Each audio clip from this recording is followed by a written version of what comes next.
kunci nasihat. Nah loh, siapa yang suka nasihatin suaminya nih? Tapi suami saya kalau saya nasihatin dia diem aja, itu bagus, dia santun. Sebetulnya sih nggak mau begitu. Kalau kita kasih nasihat tuh suami tuh kalau dia mau ngikutin, ya, dan jarang taklim juga. Kita lagi nasihat dia mau bilangnya begini, diam.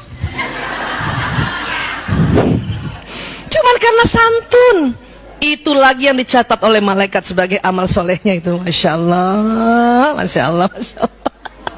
Jadi, tolong jangan tawarkan nasihat kepada pria kecuali ia memintanya. Kadang suami gitu ya. Suami saya gitu sering juga ya beberapa kali. Bu Isa, menurut Bu Isa, saya harus ambil keputusan apa? Dia minta tuh. Itu silakan kasih. Tapi kadang-kadang waktu suami nanya kita, bilang sama dia, katakan padanya bahwa saya percaya mas bisa menyelesaikan itu. Itu dia. Katakan padanya, Anda mempercayai kemampuannya untuk menyelesaikan segalanya. Buat laki-laki itu penghormatan.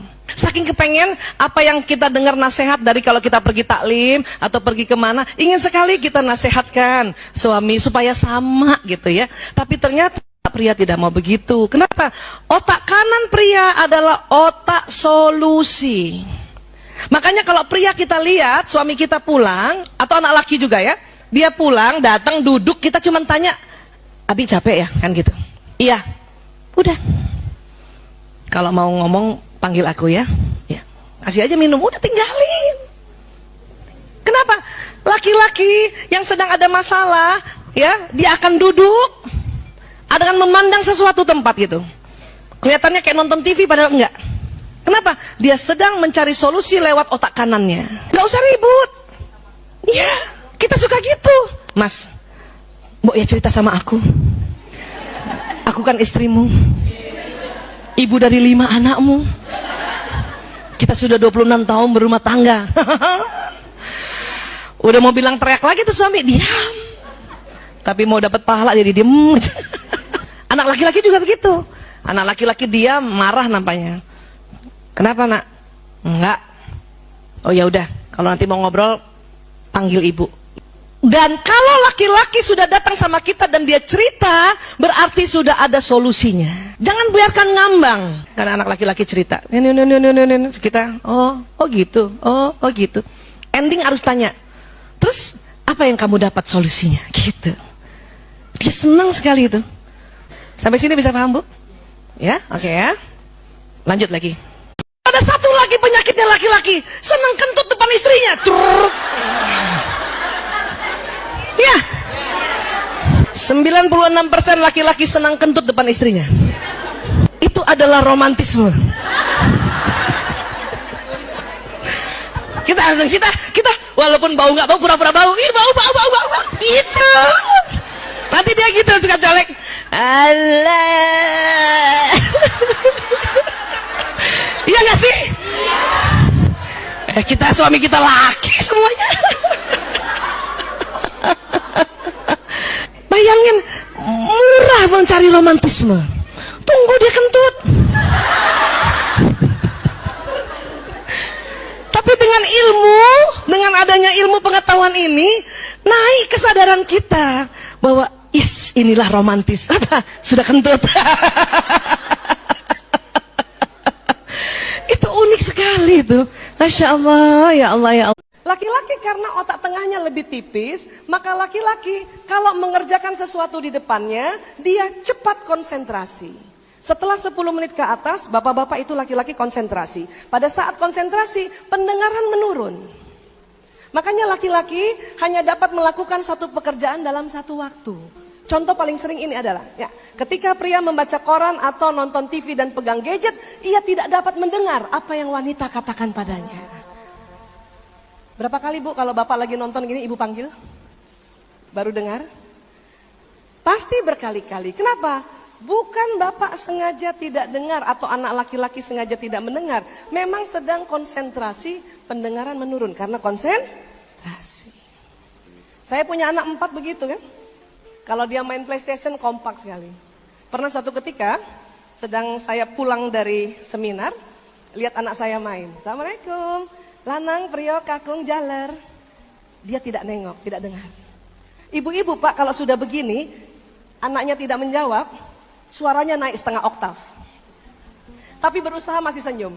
Lanang, prio, kakung, jaler, juga tidak menjawab. Mulai bertanduk. Ya Allah. Lanang, prio, kakung, jaler. Gitu kan? Empat-empatnya berbalik Pak. Tuh. Waktu dia lihat muka saya, dia tanya sama saudaranya, ibu kenapa marah ya? Karena dia tidak tahu ini panggilan ketiga. Makanya banyak anak laki bilang sama saya, Bu Aisyah, saya heran bundaku kalau manggil marah. Itu karena panggilan ketiga, nak. Dan banyak suami-suami bilang sama saya, Bu Aisyah, saya heran kenapa istri saya kalau manggil melotot. Saya bilang, istri bapak yang mukanya cantik waktu panggil, itu panggilan pertama dan kedua. Mas, mas, mas. Pas muka kita begitu dia belok, dia balik. Maka saya harus rubah strategi setelah tahu tentang otak pria. Kalau memanggil suami dan anak laki-laki ibu, pertahankan senyum sampai panggilan kelima. Mas, mas, mas, halo, mas. Supaya waktu suami balik muka kita masih cantik. Bisa begitu? Kalau nggak bisa, mempertahankan senyum sampai panggilan kelima. Memanggil suami atau anak laki-laki tidak usah berteriak-teriak dari jauh. Lebih baik disentuh atau dicolek. Mas, kadang karena konsentrasi sentuhan pertama ndak rasa. Mas, mas, gitu. Bisa gitu ya Bu? Supaya tidak ribut di rumah. Apa yang diinginkan pria dari bercinta? Maaf ya, ini kita lebih detail ya.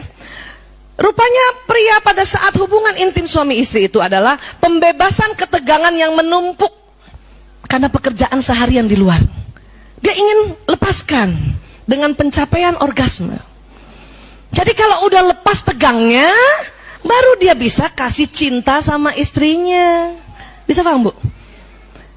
Kalau baru datang belum hubungan intim, masih penat banget dari urusan luar, gimana dia mau ngasih cinta? Dia belum lepas. Itu makanya lepasin dulu. Lihat suami tegang, udah gak usah nanya-nanya, siap-siap ngelepasin. Gitu aja gak usah pakai. Kan tadi gak mau ditanya kan? Udah siap-siap kita. Mandi, minyak wangi seluruh badan. Supaya apa? Kita bantu lepaskan supaya kita dapat cintanya. Kan enak. Tapi kalau kita nggak paham, ya, udahlah lihat muka dia datar, lurus, nggak denger, kan ya? Penat. Ngomong cinta juga sama kita enggak. I love you susah, ya, lembut juga enggak. Kan marah kita kan. Kayak gitu mau dilayanin. Kan salah lagi.